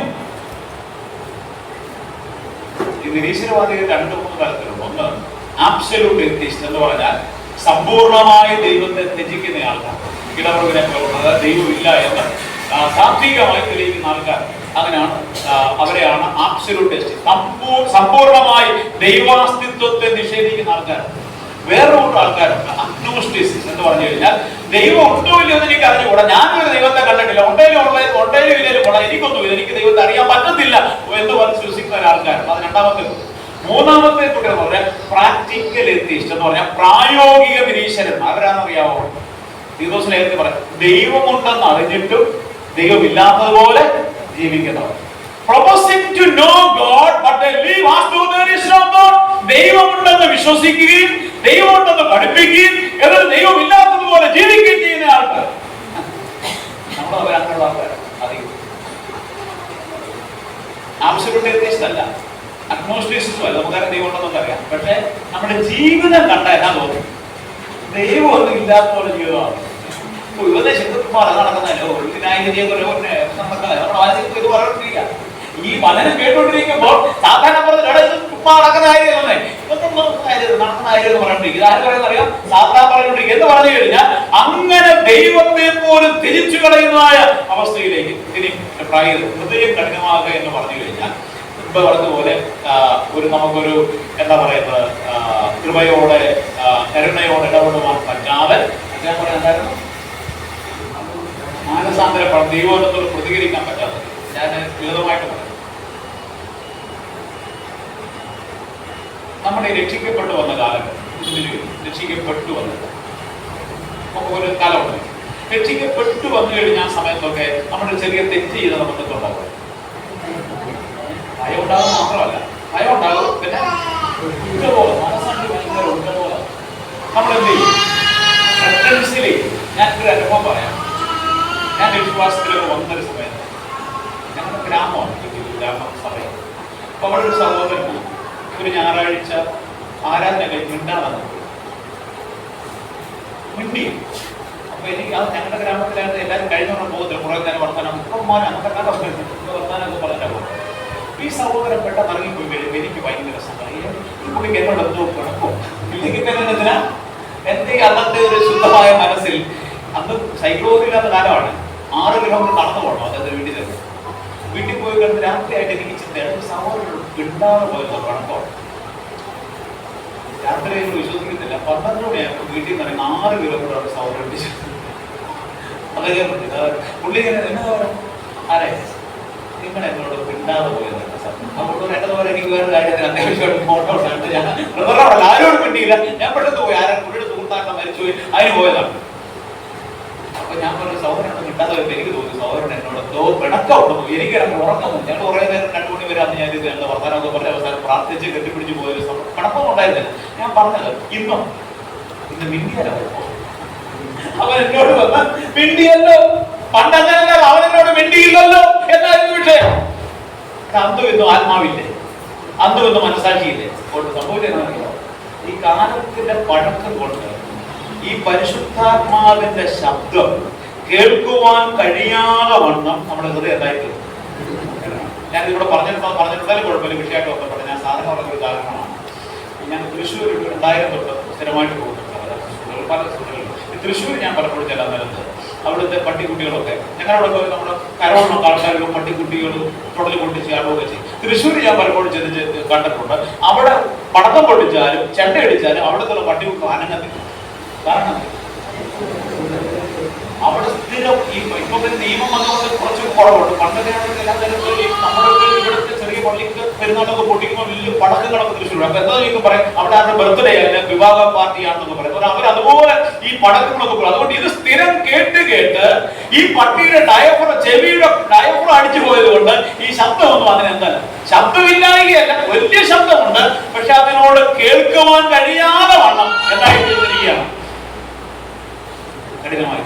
ഇതുപോലാണ് നമ്മൾ എന്തൊക്കെ വെച്ച് പൊട്ടീരെ അവിടെ പൊട്ടീര് കിടക്കുന്നത്. അതിനെങ്ങനെ ദൈവദാസന്മാര് വന്ന് കർണങ്ങളെ അടച്ചു പോകുന്ന രീതിയിൽ ശബ്ദോലാകലത്തോടെ പ്രസംഗിക്കുന്നുണ്ട്. പക്ഷെ ഇതൊന്നും എനിക്ക് എന്ത് ചെയ്യുന്നില്ല. പാലം കുലുങ്ങിയാലും കേരളം കുലുങ്ങൂല എന്ന് പറയുന്ന ഒരേ ഒരു ഇരിപ്പ. കാരണം അറിയാമോ, ഹൃദയം അത്രമേൽ എന്ത് ചെയ്തു, കഠിനപ്പെട്ടു. ഇതിന്റെ വിഷയത്തിലേക്ക് ഞാൻ വരാം. ഇപ്പൊ തൽക്കാലത്തേക്ക് അത്രയും പറയട്ടെ. ഹൃദയകാഠിന്യം സംഭവിച്ച അപകടത്തിലേക്കുള്ള ഒരു യാത്രയാണ്. ഒന്ന്, ദൈവവചനം നിരന്തരമായി കേട്ടിട്ടും അതിനോട് പ്രതികരിക്കുവാൻ പറ്റാത്തതായ ഒരു സ്ഥിതിയിൽ നമ്മൾ എത്തിച്ചേർന്നിട്ടുണ്ടെങ്കിൽ അത് ഏറ്റവും അപകടകരമായ അവസ്ഥയിലേക്ക് പോവുകയാണ്. ഒരു മുന്നറിയിപ്പാണ്. അതുകൊണ്ടാണ് 3-ാം അധ്യായത്തിൽ പറയുമ്പോൾ എബ്രായ ലേഖന കർത്താവ് ഈ വചനത്തെ നിങ്ങൾ അവഗണിക്കരുത്, ശിക്ഷയുണ്ടെന്ന് പറഞ്ഞിട്ട് 2-ാം അധ്യായത്തിൽ പറഞ്ഞിട്ട് 3-ാം അധ്യായത്തിൽ ഇങ്ങനെ അവഗണിച്ചു പോയാൽ നിങ്ങളുടെ ഹൃദയം കഠിനപ്പെട്ടു പോകും. അങ്ങനെ ഹൃദയം കഠിനപ്പെട്ടു പോയി കഴിഞ്ഞാൽ ദൈവിക യാഥാർത്ഥ്യങ്ങളോട് പോലും പ്രതികരിക്കുവാൻ കഴിയാത്ത ഒരവസ്ഥയിൽ ഒരു വിശ്വാസി എത്തിച്ചേ ഏറ്റവും അപകടകരമാണത് എന്ന് പറയാറുണ്ട്. നമ്മൾ ഒരു രോഗിയെ ആശുപത്രി കൊണ്ടുപോയി കഴിഞ്ഞാൽ ചിലപ്പോൾ ഡോക്ടർമാർ ഇങ്ങനെ പറയും, ഇപ്പൊ രോഗി മരുന്നിനോട് പ്രതികരിക്കുന്നില്ല എന്ന് പറഞ്ഞ patient is not responding to medicine എന്ന് പറഞ്ഞ അർത്ഥം.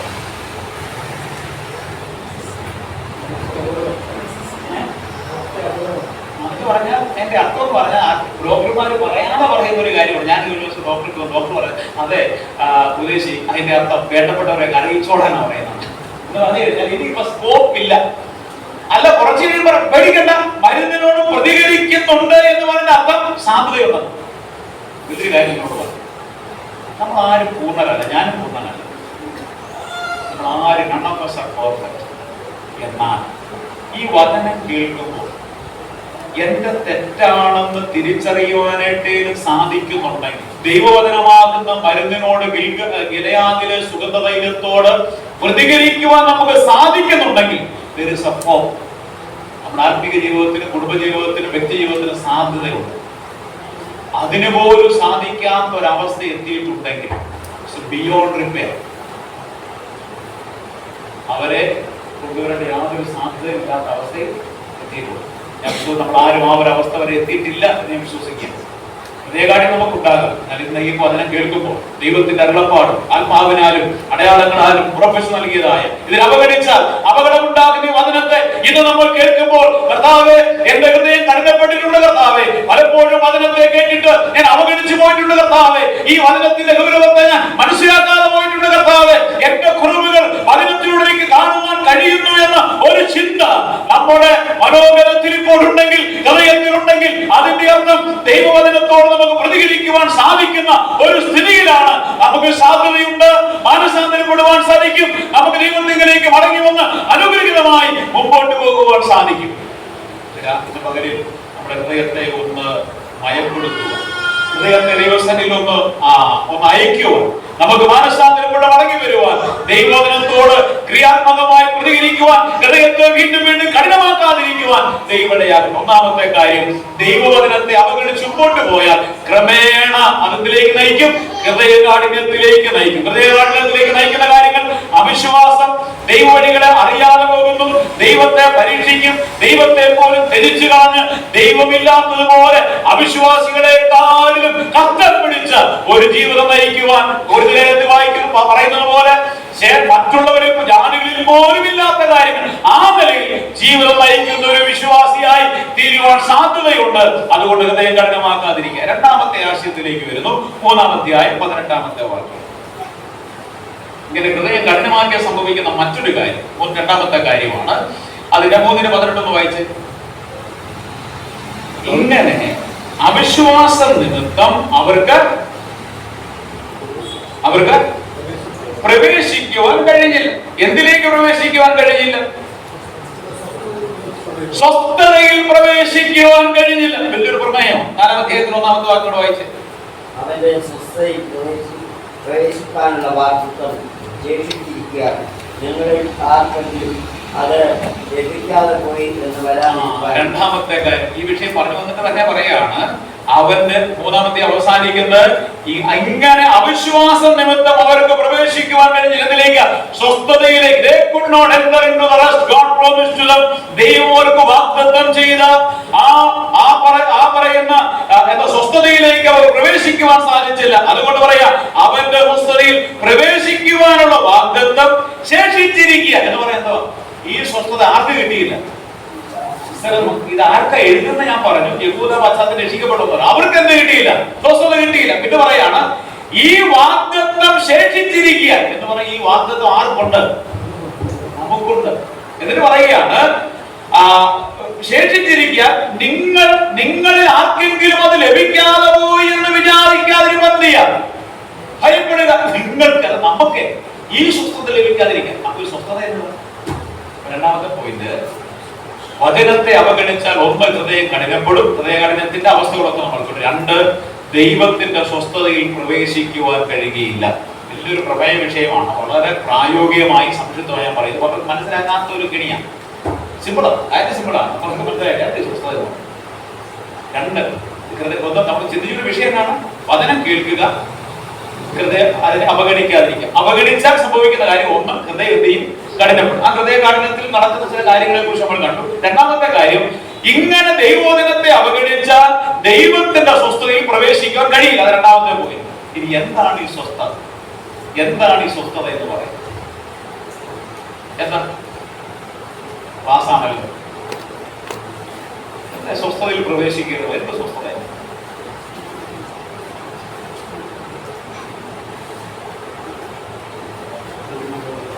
വലിയൊരു ചോദ്യം.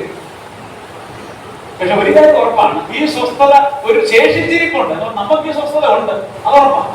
4-ാമത്തെ വായിക്കുന്നത് അവന്റെ സ്വസ്ഥതയിൽ പ്രവേശിക്കാനുള്ള വാഗ്ദത്തം ശേഷിച്ചിരിക്കുക. യഹൂദന്മാർ മാത്രം, നമുക്ക് ഇന്ന് ജീവിതത്തിലേക്ക് സ്വസ്ഥതയുണ്ട്. പക്ഷെ വചനം കേട്ട് അവഗണിച്ചു കഴിഞ്ഞാൽ, ഹൃദയം കഠിനപ്പെട്ടു കഴിഞ്ഞാൽ നിങ്ങൾക്ക് എന്ത് കിട്ടത്തില്ല? ഈ സ്വസ്ഥത കിട്ടത്തില്ല. അപ്പോൾ രണ്ടാമത്തെ ആശയം എന്ന് പറയുന്നത് ദൈവത്തിന്റെ സ്വസ്ഥതയിൽ പ്രവേശിക്കുകയില്ല. എന്താണ് ഈ സ്വസ്ഥത എന്നുള്ളതാണ് ചോദ്യം. ഈ ചോദ്യം ഞങ്ങളുടെ ഉള്ള സ്വസ്ഥത കളയാതെ എന്നാണ് നിങ്ങളുടെ പരിചയം പറയുന്നത്. എന്താ ഈ സ്വസ്ഥത എന്നുള്ളത്? പറഞ്ഞു തെറ്റാണ് കുഴപ്പമില്ല. എല്ലാവരും എല്ലാം പഠിച്ചിട്ട് നമ്മൾ ഇരിക്കുന്നത്. ക്ലാസ് ആയതുകൊണ്ട് ചോദിച്ചു പറഞ്ഞൊക്കെ പഠിച്ചാൽ മനസ്സിലാവും. അതുകൊണ്ട് ലളിതമായ കാര്യം. സ്വർഗമാണോ? രക്ഷ നഷ്ടപ്പെട്ടു അങ്ങനെ വരാൻ സാധ്യതയില്ലല്ലോ. കാരണം രക്ഷ സൗജന്യം, അത് കൃപയാണ് നടക്കുന്നത്. അത് നഷ്ടപ്പെട്ടു പോകാൻ സാധ്യത. മറ്റ് വേദഭാഗം കൊണ്ട് വായിച്ചത് രക്ഷ ദൈവവചനം വ്യാഖ്യാനിക്കുമ്പോൾ വചനം കൊണ്ട് വ്യാഖ്യാനം ഒരു വാക്കും ക്ലിയർ അല്ല. മറ്റു വേദഭാഗങ്ങൾ തട്ടിച്ചു നോക്കിയാൽ കൃത്യമാണ്. വേറെ ഉത്തരം പറഞ്ഞു നോക്കണം. സമാധാനം ഏതാണ്ടൊക്കെ നിങ്ങൾ ദൈവരാജ്യത്തിന് സമീപം അങ്ങനെയല്ല എന്ന് പറഞ്ഞാൽ ഏതാണ്ടൊക്കെ അടുത്തൊരു. ഈ വിഷയത്തെ ഒന്ന് മനസ്സിലാക്കണമെങ്കിൽ ബൈബിൾ പ്രതിപാദിക്കുന്ന 2-3 തരം സ്വസ്ഥതകളുണ്ട്. അത് മനസ്സിലാക്കിയാലേ ഒന്നാമത്തെ സ്വസ്ഥത ഭൂതകാല സ്വസ്ഥത ബൈബിൾ പറയുന്നുണ്ട്, വർത്തമാനകാല സ്വസ്ഥത ബൈബിൾ പറയുന്നുണ്ട്, ഭാവികാല സ്വസ്ഥത പറയുന്നുണ്ട്. റെസ്റ്റ് എന്നാണ് ഇംഗ്ലീഷ് പറയുന്നത്. ഭൂതകാല റെസ്റ്റ് ഉണ്ട്, past rest and present rest and future rest. ഇത് 3 ഈ ലേഖനത്തിൽ പറയുന്നു. ഇത് 3 മനസ്സിലാക്കിയാൽ ഇവിടെ പറയുന്ന റെസ്റ്റ് ആണ് നമുക്ക് മനസ്സിലാക്കാം. ഒന്നാമത്തെ കാര്യം ഭൂതകാല റെസ്റ്റ്. അത് 4-ാം അധ്യായത്തിൽ 4-ാമത്തെ വാക്യം വായിച്ചു. ഏഴാം നാളിൽ ദൈവം തന്റെ സകല പ്രവൃത്തികളിൽ നിവൃത്തനായി എന്നും ഏഴാം നാളിനെ കുറിച്ച് ഒരിടത്ത് പറഞ്ഞിരിക്കുന്നു. എന്റെ സ്വസ്ഥതയിൽ പ്രവേശിക്കില്ല. അപ്പോൾ ഈ സ്വസ്ഥത ഏതാണ്? ദൈവത്തിന്റെ സ്വസ്ഥതയാണ്. എല്ലാം സൃഷ്ടിച്ചിട്ട് ഏഴാം ദിവസം ദൈവം എന്തായി തീർന്നു? സ്വസ്ഥത. അതെന്ത് സ്വസ്ഥതയെ കുറിച്ച് പറയുന്നതാണ്? സബാറ്റിക്കൽ റെസ്റ്റ് എന്ന് പറഞ്ഞാൽ ദൈവത്തിന്റെ ശാബത്ത് റെസ്റ്റ് എന്ന് പറഞ്ഞാൽ ഏഴാം ദിവസം ദൈവം തീർന്നു എന്ന് പറഞ്ഞ അർത്ഥം എന്താണ്? ദൈവം എഴുതി എല്ലാം സൃഷ്ടിച്ച് കഴിഞ്ഞപ്പോൾ ടയേർഡായിട്ട് സ്വസ്ഥനായിട്ട് ദൈവം അടുത്തു പോകായിരുന്നു. നമ്മൾ ഈ കൃഷിയൊക്കെ ഞങ്ങളുടെ പ്രശ്നമാരെ ഈ പണിയൊക്കെ കഴിഞ്ഞിട്ട് സീസണൊക്കെ കഴിഞ്ഞ് ഭയങ്കര പണികളാണ്. സീസൺ എന്ന് പറഞ്ഞാൽ കുരുമുളക് ഈ ചാരിക സ്ഥലം പണം കുടിക്കാതെ തലയൊക്കെ ആ സ്വസ്ഥതയായി എല്ലാം കഴിച്ച് എന്ന് പറയാൻ അർത്ഥമല്ല. പറയാൻ എല്ലാം തീർന്നു ഒരു സ്വസ്ഥമായിട്ട് ചെയ്യാം. ഈ ദൈവം സ്വസ്ഥനായി എന്ന് പറഞ്ഞാൽ ദൈവം മടുത്തിട്ട് ടയേർഡായിട്ട് റെസ്റ്റ് എടുത്തു എന്നല്ല അർത്ഥം. മറിച്ച് ആ കർമ്മങ്ങൾ എന്ത് ചെയ്തു? ക്ലിയറായി പൂർത്തീകരിക്കപ്പെട്ടു. ഒരു കർമ്മം താൻ ചെയ്തുകൊണ്ടിരുന്ന ഒരു കാര്യം കംപ്ലീറ്റ് ആയി തീർന്നു കഴിയുമ്പോൾ പറയുന്ന കാര്യമാണെന്ന് പറയുന്നത്. അപ്പോൾ ദൈവത്തിന്റെ സ്വസ്ഥത എന്ന് പറഞ്ഞാൽ സബാറ്റിക് റെസ്റ്റ് അഥവാ ദൈവത്തിന്റെ ശാബത്ത് റെസ്റ്റ്, അല്ലെങ്കിൽ എല്ലാ സൃഷ്ടികൾക്ക് ശേഷം ദൈവസ്വസ്ഥനായി തീർന്നു. ഒന്നാമത്തെ ഭൂതകാലത്ത് രണ്ടുപേരും റെസ്റ്റിനെ കുറിച്ച് പറയുന്നു. ഒന്ന്, ദൈവം തന്റെ സൃഷ്ടിപ്പിൽ നിന്ന് സ്വസ്ഥതയിലേക്ക് പ്രവേശിച്ച ഒന്നാമത്തെ കാര്യം. രണ്ടാമത്തെ സ്വസ്ഥത ഭൂതകാലത്തിന്റെ വേറൊരു കാര്യമുണ്ട്. എബ്രായ ലേഖനം 3:11. എബ്രായ ലേഖനം 3:11. അവർ എന്റെ സ്വസ്ഥതയിൽ പ്രവേശിക്കില്ല എന്ന് ഞാൻ എന്റെ അതൊരു സ്വസ്ഥതയാണ്. രണ്ടാമത്തെ കാര്യം, ഇത് കാനാൻ സ്വസ്ഥതയാണ്. ഇത് ആർക്ക് മനസ്സിലാകുന്നറിയാം? ആർക്ക് എഴുതിയത്? ഇവർക്ക് സ്വസ്ഥത പെട്ടെന്ന് മനസ്സിലായി. കാരണം മണ്ഡലത്തിലുള്ള ദൈവ സ്വസ്ഥ അവർക്ക് മനസ്സിലായി. ന്യായപ്രവർത്തനത്തിൽ മോശം ചെയ്തിട്ടുണ്ട്. ദൈവം 7 ദിവസം സൃഷ്ടിച്ചു, അതുകൊണ്ട് മനസ്സിലായി. രണ്ടാമത്തെ കാര്യം, കാനാൻ സ്വസ്ഥത അവർക്ക് കിട്ടിയോ? അവർക്ക് കിട്ടിയില്ല. പൂർണ്ണമായി കിട്ടി, അവർ പ്രവേശിച്ചു.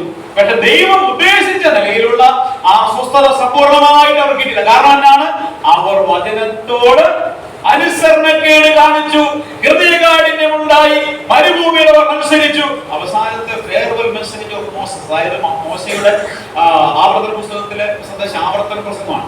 ആ പ്രസംഗത്തിന്റെ അവസാനത്തെ മോശ പറയുകയാണ്, ഇസ്രായേൽ മക്കളോട് ആവർത്തിച്ചു പറയും, ഈ ഒന്നാം തലമുറ മരുഭൂമി പട്ടുപോയി, രണ്ടാം തലമുറ പ്രവേശിക്കുമ്പോൾ മോശ പറയുന്ന ഒരു കാര്യമുണ്ട്. നിങ്ങൾ ഈ വചനം എന്ത് ചെയ്യണം? കേട്ട് അനുസരിക്കണം. നിങ്ങളുടെ വീട്ടിലും ഒക്കെ നിങ്ങൾ പോകുമ്പോൾ വരുമ്പോഴെല്ലാം വചനം കേട്ട് എന്നിട്ട് പറയുന്നത്, ഈ വചനം അനുസരിച്ച് ജീവിച്ചാൽ നിങ്ങൾക്ക് എന്തുണ്ടാകും? സ്വസ്ഥതയുണ്ടാകും. ദൈവം അരുളി ചെയ്തതുപോലെ ആ അതിർവരമ്പുകളെല്ലാം നിങ്ങൾക്ക് അവിടെ കിട്ടും. നിങ്ങൾ സ്വസ്ഥതയോടെയും സമാധാനത്തോടെയും നിങ്ങളവിടെ കഴിയുവാൻ സാധിക്കും. ആ സ്വസ്ഥത അവരുടെ അനുസരണക്കേട് നിമിത്തം, ഹൃദയകാഠിന്യ നിമിത്തം ആർക്ക് ലഭ്യമായില്ല? ഇസ്രായേലിന് ലഭ്യമായി. നമുക്ക് ഏതൊക്കെ ലാൻഡ് അല്ല. ഇവിടെ 50 ഏക്കർ സ്ഥലം തന്നിട്ട് സുഖേന വാഴിക്കാവുന്ന പുതിയ വിശ്വാസിക്ക് ദൈവം നൽകിയിട്ടുണ്ട്. അപ്പോൾ ഈ രണ്ട് കാര്യങ്ങളാണ് ഭൂതകാല സ്വസ്ഥത. ഒന്ന്, ദൈവം സൃഷ്ടിപ്പിൽ നിന്ന് സ്വസ്ഥത എടുത്തതും, രണ്ട്, ഇസ്രായേൽ മക്കൾക്കുള്ള സ്വസ്ഥതയും. ഇത് രണ്ടും ഭൂതകാലത്തിൽ നടന്ന കാര്യങ്ങളാണ്. ഇനി വർത്തമാനകാല സ്വസ്ഥത രണ്ട് കാര്യങ്ങളുണ്ട്. നമുക്ക് വായിച്ചു കേൾക്കാം. മത്തായിയുടെ സുവിശേഷം 11-ാം അധ്യായം 28-ാമത്തെ വാക്യം. മത്തായി 11:28. പെട്ടെന്ന് വായിച്ചാൽ ഈ ജിബ്രയിൽ നമുക്ക് തീർന്നിട്ട് വേണം പോകാൻ. നമുക്ക് എല്ലാവർക്കും വളരെ സുപരിചിതമായ വാക്യമാണ്. അധ്വാനിക്കുന്നവരും ഭാരം ചുമക്കുന്നവരുമായുള്ളവരെ എല്ലാവരും എന്റെ അടുക്കൽ വരുവിൻ. മത്തായി 11:28 ഞാൻ നിങ്ങളെ ആശ്വസിപ്പിക്കും. അതെന്താ ആശ്വാസമാണ്? അധ്വാനിക്കുന്നവരും ഭാരം ചുമക്കുന്നവരും എല്ലാവരും എന്റെ അടുക്കൽ ഞാൻ നിങ്ങളെ ആശ്വസിപ്പിക്കും. I will give you my rest. English word, I will give you rest. ഞാൻ നിങ്ങൾക്ക് ആശ്വാസം നൽകും, സ്വസ്ഥത നൽകും എന്നല്ലേ പറയും. അതേ വാക്ക് റെസ്റ്റ് എന്ന് എബ്രായ ലേഖനത്തിൽ ഉപയോഗിച്ചിരിക്കുന്ന അതേ വാക്ക് തന്നെ ഇവിടെ ഉപയോഗിച്ചിരിക്കുന്നത്. ഞാൻ നിങ്ങൾക്ക് സ്വസ്ഥത നൽകും. ഇതെന്തോ സ്വസ്ഥതയാണ്? അതായത് ആത്മരക്ഷയിലുള്ള സ്വസ്ഥത. ഇത് ആര് നൽകുന്നതാണ്? I will give you, ഞാൻ നിങ്ങൾക്ക് നൽകുന്ന സ്വസ്ഥത അത് ആത്മരക്ഷയിലുള്ള സ്വസ്ഥതയാണ്. ഒരു യേശുക്രിസ്തുവിലേക്ക് വന്ന് പാപമോചനം പ്രാപിക്കുമ്പോൾ, അധ്വാനിക്കുകയും പാപഭാരം ചുമക്കുന്ന ഒരുവൻ യേശുക്രിസ്തുവിന്റെ അടുക്കൽ വരുമ്പോൾ അവൻ ആത്മരക്ഷയുടെ സ്വസ്ഥത ലഭ്യമാകുന്നു. ഇനി അടുത്ത കാര്യം 29-ാമത്തെ വാക്യം വായിച്ചു. 29. ഞാൻ സൗമ്യതയും താഴ്മയും ഉള്ളവനാകിയാൽ എന്റെ മുഖം ഏറ്റുകൊണ്ട് എന്നോട് പഠിപ്പിൻ, എന്നാൽ നിങ്ങളുടെ ആത്മാക്കൾക്ക് ആശ്വാസം കണ്ടെത്തും. ഇതിന്റെ വ്യത്യാസമുണ്ടോ? ഒന്നാമത്തെ കാര്യം, I will give you rest. ഞാൻ നിങ്ങൾക്ക് സ്വസ്ഥത നൽകും. രണ്ടാമത്തെ കാര്യം, you will find your rest. നിങ്ങൾ കണ്ടെത്തുന്ന ഒരു സ്വസ്ഥത. ഒന്നാമത്തെ കാര്യം കർത്താവ് നമ്മൾ ചെയ്യണം. I will give you my rest. ഞാൻ എന്റെ സമാധാനം നിങ്ങൾക്ക് സന്ദേശിക്കും. ക്രിസ്തുവിനെ ഹൃദയത്തിൽ, സമാധാന പ്രഭുവായ ക്രിസ്തുവിനെ ഹൃദയത്തിൽ സ്വീകരിക്കുമ്പോൾ കർത്താവ് ആ സ്വസ്ഥത നമുക്ക് നൽകും. എന്നാൽ നമ്മൾ കണ്ടെത്തേണ്ടുന്ന ഒരു സ്വസ്ഥതയുണ്ട്. അതാണ് അതിന്റെ അടുത്ത വാക്യം വായിക്കുന്നത്. ആ കണ്ടെത്തൽ എന്ത് ചെയ്യണം? ഞാൻ സൗമ്യതയും താഴ്മയും ഉള്ളവനാകിയാൽ എന്റെ മുഖമേറ്റുകൊണ്ട് എന്നോട് പഠിപ്പിൻ, എന്നാൽ നിങ്ങളുടെ ആത്മാക്കൾക്ക് ആശ്വാസം കണ്ടെത്തും. Take my yoke upon you and learn from me, for I am gentle and humble in heart, and you will find the rest for your souls. നിങ്ങൾ കണ്ടെത്തും. അത് ഞാൻ ഇങ്ങനെ പറയാം. 28ാമത്തെ വാക്യത്തിൽ ആത്മരക്ഷയുടെ സ്വസ്ഥതയെ കുറിച്ചാണ് പറയുന്നതെങ്കിൽ 29ാമത്തെ വാക്യത്തിൽ അനുസരണത്തിന്റെ സ്വസ്ഥതയെ കുറിച്ചാണ് പറയുന്നത്. അനുസരണത്തിന്റെ സ്വസ്ഥത വിവരിക്കാൻ ആവശ്യമുണ്ട്. എങ്കിലും പെട്ടെന്ന് ഞാൻ പറഞ്ഞു പോകാം. എന്താ അനുസരണത്തിന്റെ സ്വസ്ഥത എന്ന് പറഞ്ഞിരുന്നത്? എന്റെ മുഖമേക്കണം. ആരുടെ മുഖമാണത്? മുഖം പറയാൻ മനസ്സിലായല്ലേ? പണ്ടത്തെ കാലത്ത് ഇല്ല, അതിനനുസരിച്ച് എന്ന് പറഞ്ഞു കഴിഞ്ഞാൽ ഈ മുഖത്തിന്റെ കീഴിലുള്ളവൻ ഈ യജമാനനെ അനുസരിച്ചുകൊണ്ട് എന്ത് ചെയ്യണം? ജീവിക്കണം. അവനെ അനുസരിച്ച് ജീവിക്കുമ്പോൾ കണ്ടെത്തുന്ന ഒരു സ്വസ്ഥതയുണ്ട്. ആരെ അനുസരിക്കപ്പെടും? അത് കർത്താവ് തരുന്നതല്ല. പിന്നെന്ത് ചെയ്യണം? നമ്മൾ അവിടെ രണ്ട് കാലത്ത് കർത്താവിന്റെ ഒരു പാട്ടുണ്ട്, നമ്മുടെയും. ഒന്നാമത്തെ പാട്ടിനകത്ത് നമുക്കൊരു പങ്കാളിത്തം ഇല്ല. നമ്മുടെ ജനത്തെ നമ്മൾ എന്തെങ്കിലും ചെയ്തു അതൊന്നും ചെയ്തില്ല. നമുക്കൊന്നും ചെയ്താൽ നമ്മൾ പാസീവായി. നമ്മുടെ ആത്മജലത്തിൽ നമ്മൾ എന്ത് ചെയ്തില്ല? ഒന്നും ചെയ്തില്ല. ഭാവിയാണെന്ന് അംഗീകരിച്ചു. കർത്താവിനെ ഹൃദയത്തിൽ സ്വീകരിച്ചു. കർത്താവ് നമുക്ക് സൗജന്യമായ ആത്മരക്ഷ നൽകി.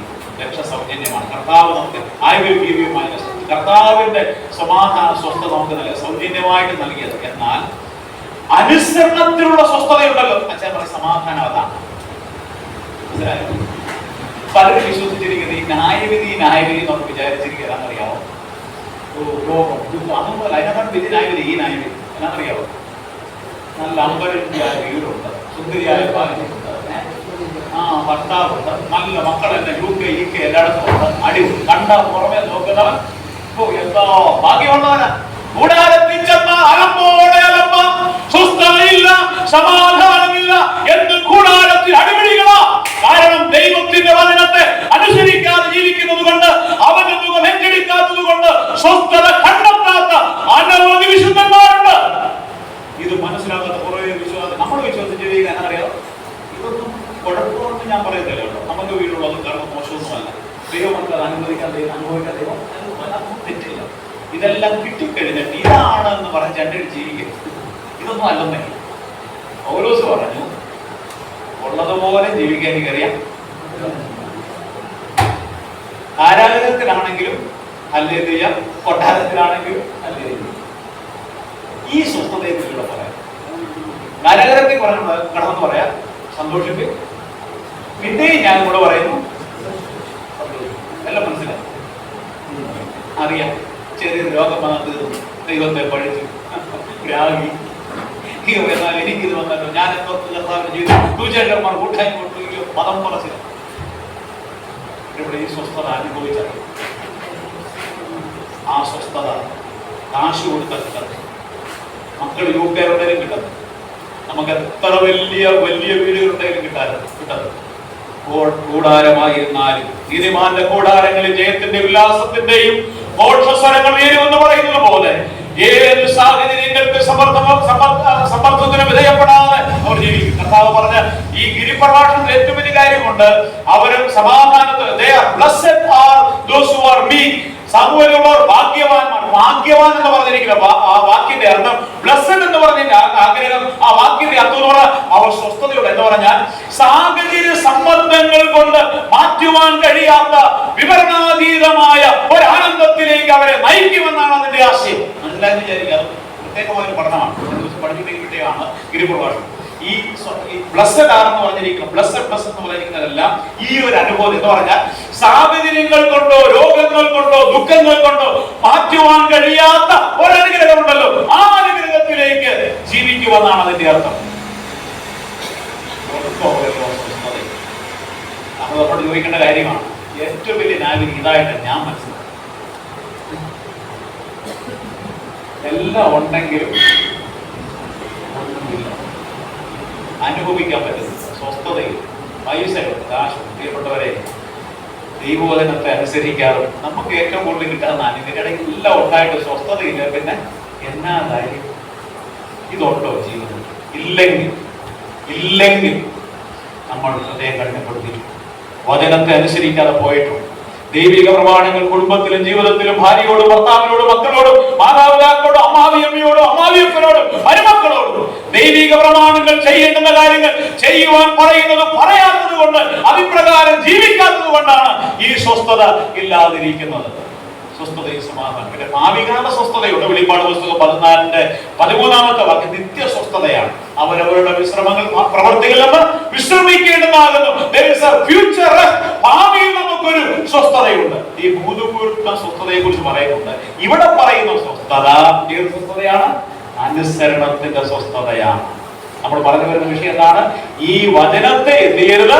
അവഗണിക്കരുത്. ഈ വചനം അത്ര ഗൗരവമാണ്. അവഗണിച്ചാൽ ഹൃദയം കഠിനപ്പെടും. 2 സ്വസ്ഥതയില്ലാത്തവരായിട്ട് ജീവിക്കും. കാര്യമായിട്ടൊന്ന് ചിന്തിക്കാൻ കർത്താവ് എന്റെ ജീവിതത്തിൽ, എന്റെ കുടുംബത്തിൽ, സഭയിൽ, വ്യക്തി ജീവിതത്തിൽ ഈ സ്വസ്ഥത. ചില കുടുംബങ്ങൾക്ക് മക്തികൾക്ക് ഉറക്കം വരുന്നില്ല. ഉറക്കകൂടി കഴിച്ചാൽ ഉറക്കം വരുന്നില്ല, സമാധാനമില്ല. കാരണം മനസാക്ഷിക്കുന്ന ചെയ്തു കൂട്ടിയ അപരാധങ്ങൾ, ചെയ്തു കൂട്ടിയ പാപങ്ങൾ അവിടെ ഹൃദയത്തിൽ വല്ലാതെ പെരുമ്പറ കെട്ടിക്കൊണ്ടിരിക്കുക. എത്ര കിടന്നാൽ ഉറങ്ങാൻ പറ്റാത്ത അവസ്ഥ. കാരണം പാപം വല്ലാതെ അവരെ ഹേമിച്ചുകൊണ്ടിരിക്കുക, പാപമല്ലാതെ അവരെ അലോസരപ്പെടുത്തിക്കൊണ്ടിരിക്കുക. ഈ സ്വസ്ഥത നമുക്ക് നഷ്ടപ്പെടാതിരിക്കണം. അതുകൊണ്ട് നമുക്ക് ഈ ഒരു സ്വസ്ഥത ശേഷിക്കണം. നമുക്കത് അനുഭവിക്കാൻ പറ്റുന്നേ ഉണ്ടോ എന്ന് ചോദിച്ചാൽ വളരെ ചുരുക്കം ആൾക്കാർ അനുഭവിക്കുന്നുണ്ട്. ക്രൈസ്തവ മണ്ഡലത്തിൽ വിശ്വാസികളുടെ ഏറിയ ആൾക്കാർക്ക് എന്തില്ല. നമ്മൾ ചുമ്മാ മുസ്ലിം നടത്താൻ നേരത്തെ എന്റെ പറഞ്ഞ ഒന്നും പറഞ്ഞു ഒരു സമാധാനം. എന്റെ പറഞ്ഞ കുഴപ്പമൊന്നുമില്ല, അതുമാണ് ദൈവത്തിന് സ്വന്തം എന്ന് പറയാൻ എത്ര പേരുണ്ട്.